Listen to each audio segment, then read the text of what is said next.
Historicism is the belief that was held by the majority of the Protestant reformers, including Martin Luther, John Calvin, Thomas Cranmer, and John Knox. Meanwhile, the Catholic Church tried to counter it with an alternate view, such as that put forward by the Jesuit Francisco Ribera during its Counter-Reformation.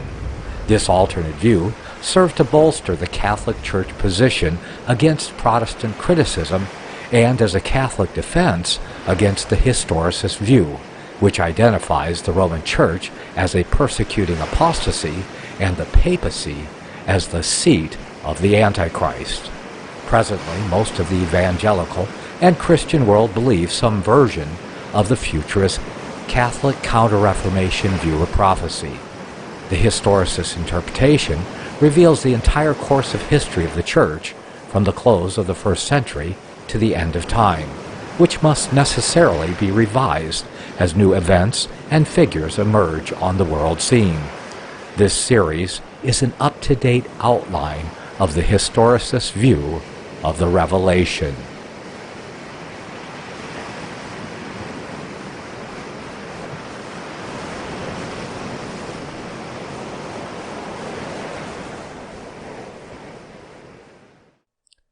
Lecture 10. The First Four Trumpets. Irruptions of the Goths, etc. AD 395 to 565. Revelation 8, 6 through 12. And the seven angels, which had the seven trumpets, prepared themselves to sound. The first angel sounded, and there followed hail and fire mingled with blood, and they were cast upon the earth. And the third part of the trees was burnt up, and all the green grass was burnt up. And the second angel sounded, and as it were a great mountain burning with fire was cast into the sea. And the third part of the sea became blood. And the third part of the creatures which were in the sea and had life died. And the third part of the ships were destroyed. And the third angel sounded, and there fell a great star from heaven, burning as it were a lamp, and it fell upon the third part of the rivers, and upon the fountains of waters. And the name of the star is called Wormwood. And the third part of the waters became wormwood, and many men died of the waters, because they were made bitter. And the fourth angel sounded, and the third part of the sun was smitten, and the third part of the moon, and the third part of the stars, so as the third part of them was darkened, and the day shone not for a third part of it, and the night likewise. The trumpet was of God's own appointment to Israel, to be used in the tabernacle or temple by the priest that stood before God. Its purpose was twofold. First, as regards the Israelites, its use was to proclaim the advance of time, the Sabbaths and other festivals, to summon the congregations for prayer and praise, and to direct the movements of the camp in their pilgrimage. Second, as regarded their enemies, to proclaim war, as from God himself, in token that the Lord was about to fight for Israel. Similar to these would seem to be the objects indicated by these symbolic trumpet soundings in the Revelation, as one after another uttered its solemn and far-echoing clang. His own Israel, the true church, might look upon the sign as one would note the striking of the dial, to mark each epoch of progress toward the consummation. So also, to the opponents of the truth, each successive blast was a denunciation of war and troubles about to come upon them. An interesting analogy might still further be observed between the mode of these apocalyptic soundings and the trumpet blasts at the fall of Jericho, commemorated up to the apostles' time for the annual Feast of Tabernacles, when a palm-bearing procession, with trumpets blowing, and chanting hosannas were wont to visit the temple. Thus might the saints of God, even amid those forebodings of woe to the earth, direct their hearts in bright anticipation to their final victory over every enemy, when the glorious antitypical feast shall be celebrated in the kingdom of Christ. The first 4 trumpet visions, like those of the first 4 seals, are connected together by certain features of resemblance. They depict a series of tempests about to affect, in succession, the third part of the Roman earth, of the sea, of the rivers, of the heavenly luminaries, each having sufficiently distinctive characteristics to fix the application of the symbol to the precise epoch of historical events. For the explanation of the peculiar tripartite division of the Roman world here intended, we are necessarily confined to that which will suit its application, not to one, but to all these 4 visions, in which the same or corresponding third part is evidently designated. And thus we are directed to that trisection of the empire which occurred just before the establishment of Christianity, when the entire provinces were apportioned between 3 emperors, Constantine, Licinius, and Maximin. To Constantine there attached Gaul, Spain, Britain, Italy, and Africa. To Licinius, the vast Illyrian prefecture, which embraced the rest of Roman Europe. To Maximin, the Asiatic provinces and Egypt. This division continued geographically and historically recognized even after the well-known bipartition of the empire into Eastern and Western. The intermediate third province of Illyricum, being subject to frequent alterations, sometimes belonging to the Eastern and again to the Western Empire, until, after the death of Theodosius, it became so detached by Gothic occupation from the rule of both Eastern and Western Empire as to require that it be henceforth treated of indistinct and separate history.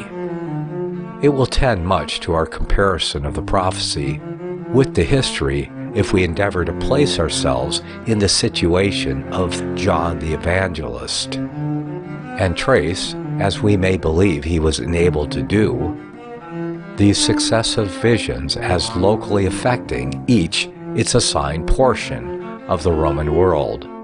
The living, though miniature landscape was stretched before him, with its triple divisions and boundaries, each portion including its third of the Mediterranean or Roman Sea, as well as its third of land, and each one also its own characteristic stream of the 3 great frontier rivers, the Rhine, Danube, and Euphrates.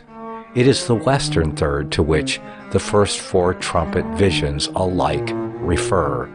Observe the vision. The angel priest has come forth from offering the incense of the faithful. He goes again to the great altar and refills his censer with the burning embers, not to bless, but now to destroy. He casts them upon the professing but apostate world below, devoting the land to a curse. Heaven and earth animate the inanimate creation. Feel the shock. From the cloud of glory issue thunderings and lightnings. The 4 angels have loosed their hold of the winds, and the tempests burst forth.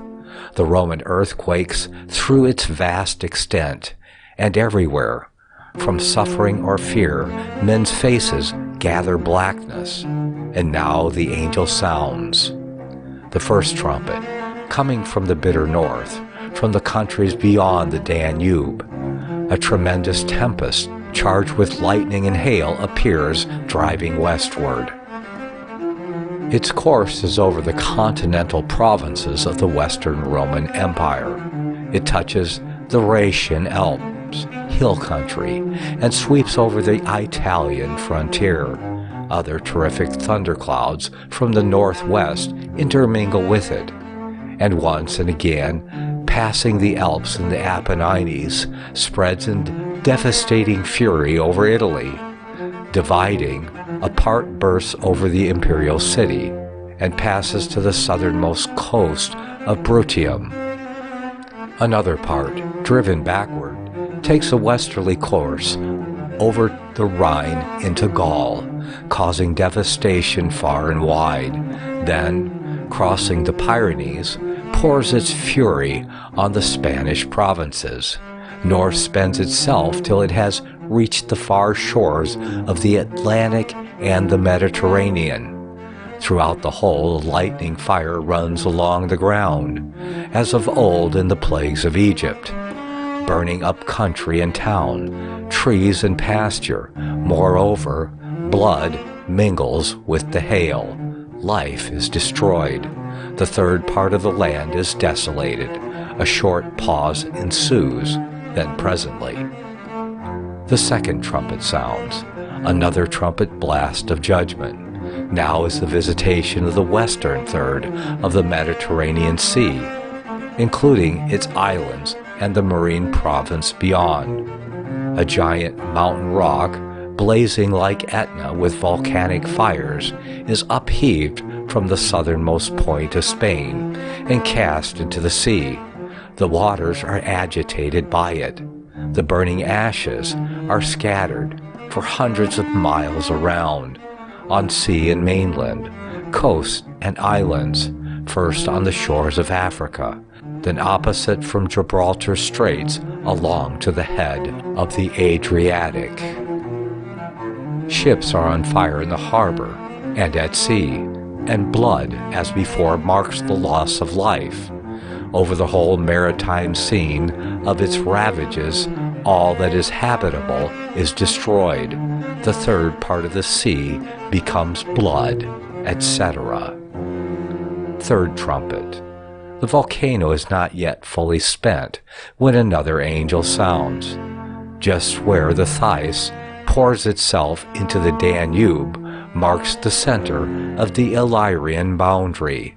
A portentous meteor, like a blazing torch trailing its red line of light behind it in the northern skies, descends and taints the rivers in its downward course, tracking the line of the upper Danube and the Rhine. It poisons the waters even to the Belgic lowlands. Thence it shoots westwards, but, repelled by some counter force, it turns south and falls on the fountains of European waters, even on the Alpine glaciers. Rivers and streams are made bitter, and the dying and dead lie along their banks. The name of that star is Wormwood. So, having done its part, it shoots back toward the Danube, there blazes for a moment, and is extinct.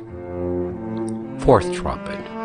Hitherto, while land, sea, and rivers, and fountains had been in vision desolated, yet had the sun continued to shine on the Western Empire. Now this too is affected. 1/3 of its orb is eclipsed, and the darkness of night supervenes. Then the moon and the stars of the symbolic firmament, all that are in that third of the Roman sky, are darkened also. Such, we may imagine, was the manner in which these successive visions passed before John. Nor need we doubt the natural interpretation he would attach to them.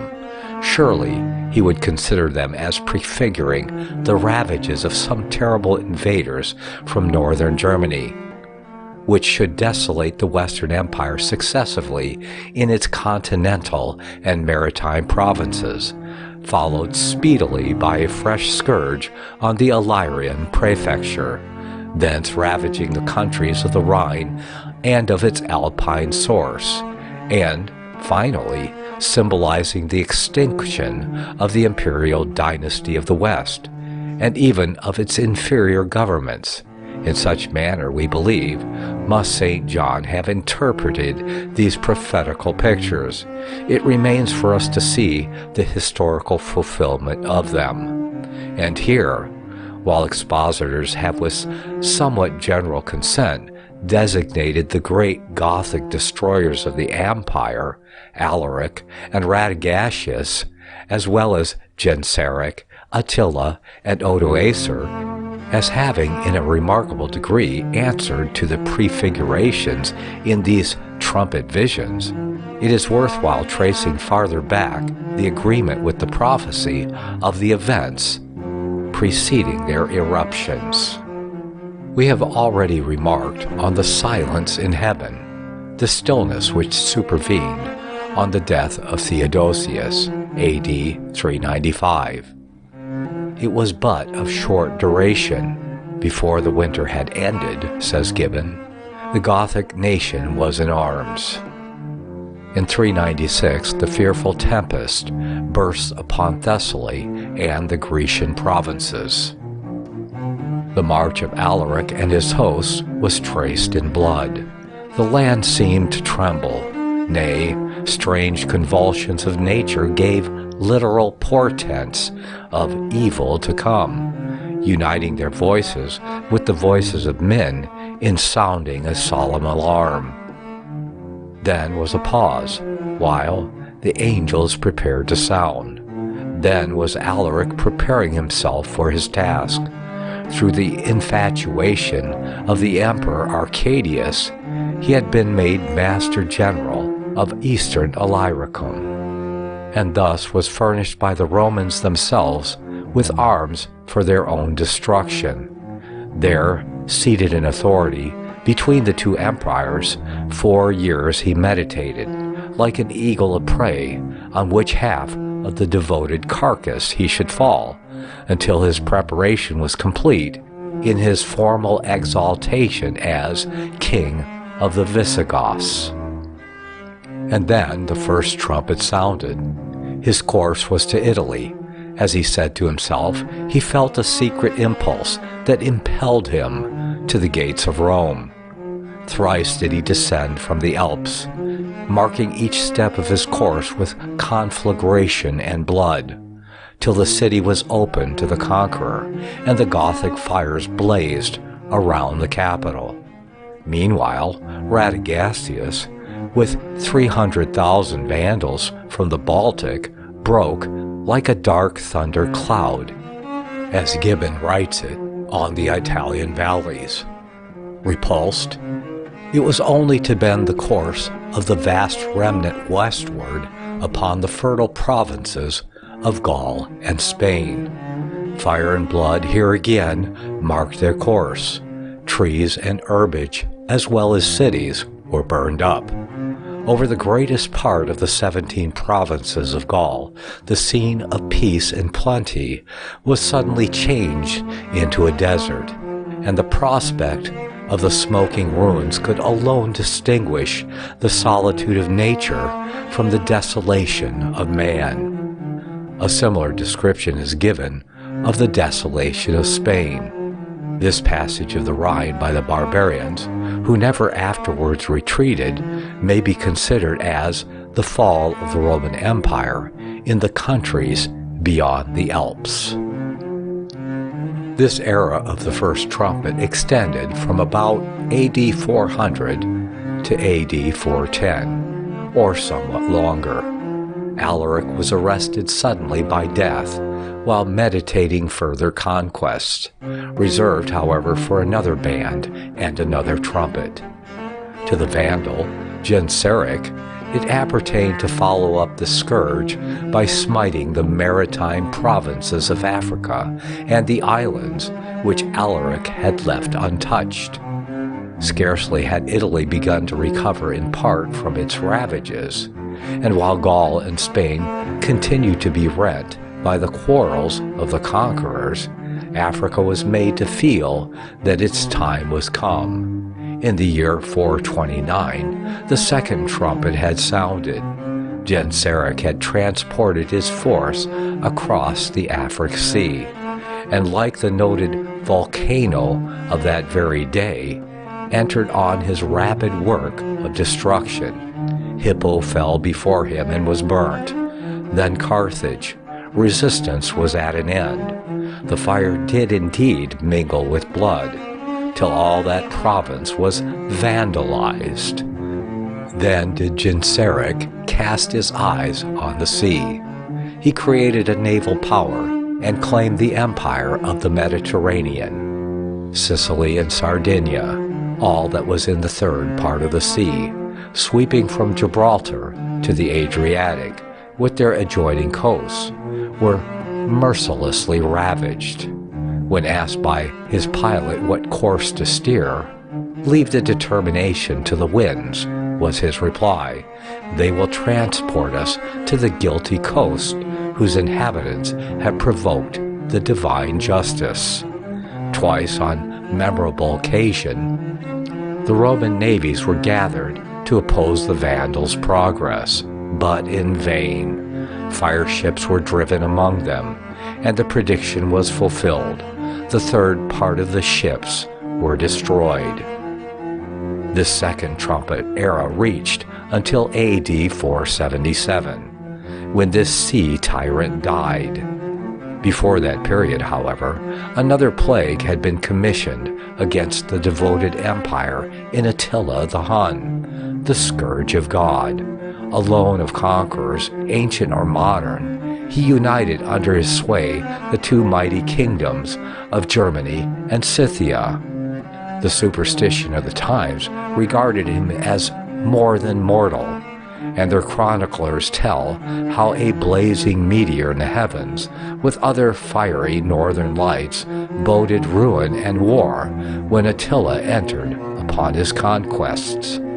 Having made himself lord over the lower Danube about AD 540, he crossed the Rhine and traced this great frontier river of the west down to Belgium, massacring its inhabitants and wasting its valleys, until, having burned its principal cities and left behind him a scene of desolation and woe, he was arrested in his course and repulsed in the tremendous battle of Chalons.